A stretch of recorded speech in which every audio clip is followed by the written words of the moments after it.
चरणों में गिर के बोला, महाराज मेरा नाम है कलयुग। वो दुष्ट राजा। महाराज परीक्षित बोले, तू कलयुग है? बोले हाँ। अरे तू मेरी राज्य सीमा में आया कैसे? भाग। बोला, महाराज कहां भागूं? ये बताइए, इस भूमंडल पर आपकी राज्य सीमा के अतिरिक्त कौन सी सीमा है? जहां भी जाता हूं आप धनुष पर बाण चढ़ाए हुए दिखाई पड़ते हो। ऐसा स्थान मुझे बता दो कि वहां आप भी दिखाई पड़ो तो हम निश्चिंत रहें कि ये हमें मारेंगे नहीं। तो हम तुझे स्थान क्यों दें? भैया आतंकवादी हो, आतंकवादी ठिकाने ही लग जाए तो ठीक है। महाराज हम इतने बड़े भी आतंकवादी नहीं है। क्यों? बोले एक गुण है महाराज।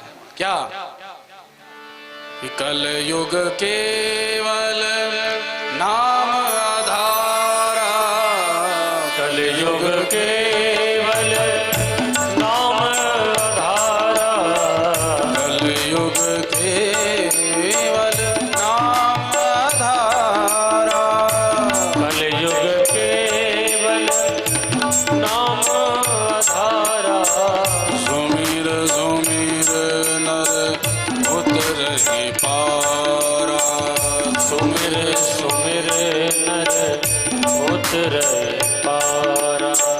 कल युग केवल हरि गुण गाहा, कल युग केवल हरि गुण गाहा, कल युग केवल हरि गुण गाहा, कल युग केवल हरि गुण गाहा। गावद नर पावहि भवतारा, गावहि नर पावहि भवतारा। कृते अध्यायते विष्णुं त्रेतायां यजतोर्मखैः, द्वापरे परिचर्यायां कलौ तद् हरि कीर्तनम्। हरेर्नाम हरेर्नाम हरेर्नामेव केवलम्, कलौ नास्त्येव नास्त्येव नास्त्येव गतिरन्यथा।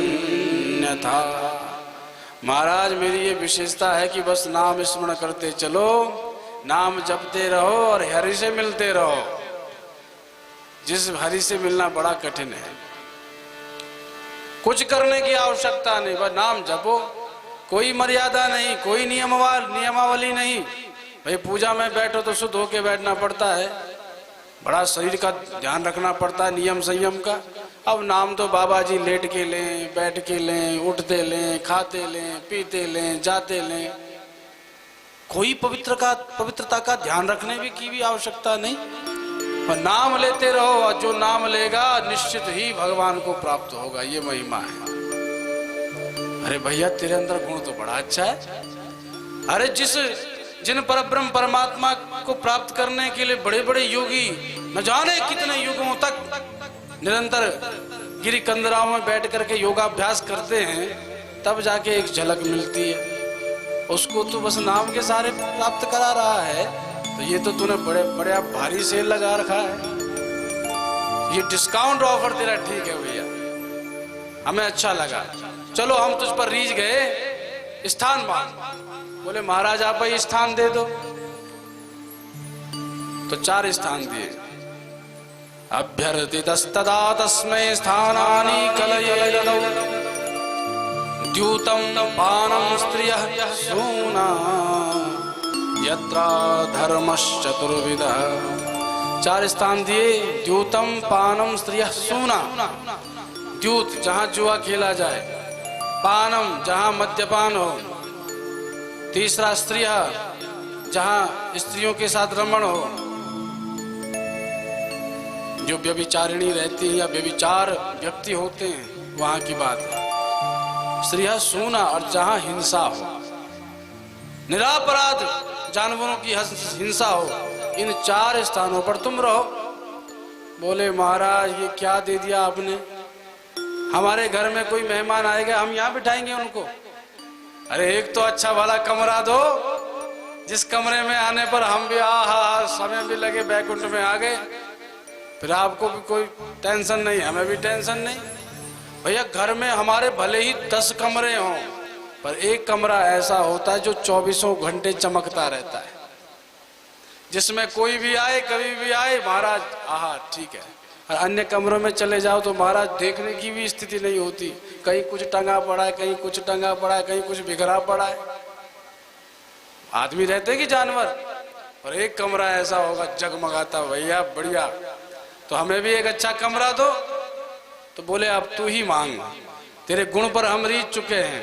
तो बोले स्वर्ण में स्थान मिल जाए। अब कलयुग तो जानता है कि महाराज हैं, स्वर्ण तो धारण करेंगे, इसलिए स्वर्ण में स्थान मांग लिया। और महाराज परीक्षित तो गुण पर रीझे थे, तो बोले जा स्वर्ण में भी स्थान दे दिया प्रसन्न होकर के। तो इसीलिए सज्जनों ध्यान रखें, कभी भी जीवन में निर्णय अति प्रसन्नता के क्षण में और अति दुख के क्षण में नहीं लेने चाहिए। महाराज दशरथ भी बड़े प्रसन्न थे, कल तो राम राज्य होगा, सो प्रसन्न है। कैकेयी माँ ने कहा वचन दो, जो मांगूंगी मिलेगा। बोले दिया। तो क्या हुआ, महाराज जी को ही जाना पड़ा। इसलिए प्रसन्नता में भी महाराज विचार करके आपको वचन देने चाहिए। अब गुण पर रीझे थे, बड़े प्रसन्न थे, सो दे दिया कि स्वर्ण में बैठो। अब ये थोड़े पता था कि हम तो राजा हैं, हमारे तो यहाँ स्वर्ण ही स्वर्ण है। कलयुग तो निश्चिंत होकर के स्वर्ण में स्थापित हो गया। पर महाराज परीक्षित के यहाँ उसकी गति नहीं थी। क्यों?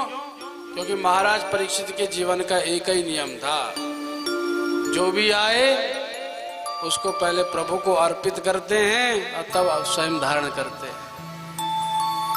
चाहे कहीं से स्वर्ण आए, आभूषण आए, कोई वस्त्र ही धारण करने हो, भोजन ही पाना हो, पहले ठाकुर जी को पवावे, पहनाए, तब स्वयं पावे अथवा पहने। ये उनका नियम था। और जो भगवान को निवेदित कर दिया जाता है उसमें कलयुग की गति नहीं हो सकती।